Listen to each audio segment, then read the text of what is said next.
So I learned something interesting about all that gunk, all that crap, right, that floats while you're getting your foot bath, and really turns a lot of people off, but it's also kind of inspiring, you know. Oh, is it all really coming out of me?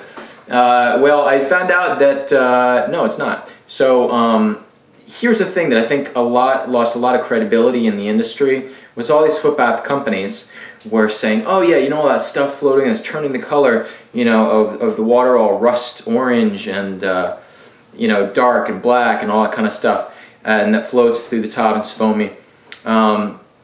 That's all coming out of your body. And so a lot of people believed that for a few years, and then it came out that that's actually not the case. So just because you see dark, muddy, you know, colored water and you know, turning black or things like that, a lot of that color discoloration where it gets really dark like that is actually oxidation.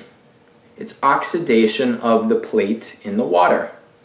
So it's like rust, that type of thing. So depending on the type of plate you have in there, it could be stainless steel, could be copper, whatever it is, okay, actually oxidizes quite quickly. It depends on how powerful, how many amperage is actually going into the array itself. But essentially, yeah. So that's what's actually what is changing a lot of the colored water. That's not to say that that's the only thing coloring the water, okay? What is known biologically or in chemistry is that different acids and acid waste actually will color the water. And so over the years and years, foot baths have been out for a long time. Companies, I don't know if you've seen this, have gotten really pretty good at giving like an accurate assessment of which organs in the body are dumping what kind of acid waste. So for example, like liver, when you see a lot of green tinge to the water, and sometimes it's easier if you actually, after your foot bath, you pour it into like a clear glass container, and you look at it, and especially after all the rust, when you turn it off, what should happen is that all the rust and all that kind of stuff, the oxidation, falls to the bottom. Anything that stays floated on the top is coming from your body. So that's actually a really fast way to see if it's legitimately working.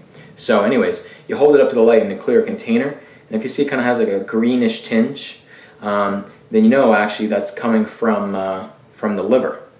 And there's basically different sorts of colorations of acid waste that come from different parts of the body.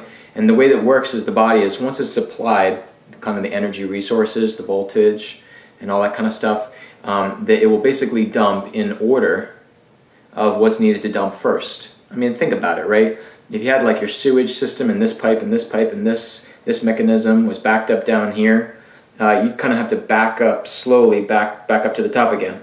So the organ that is easiest to dump first will go first, and then the one behind that will go next, and it goes in that sequential order. It kind of reverses the steps. So your body is actually really intelligent, and it utilizes those additional energy resources that you're getting from the foot bath.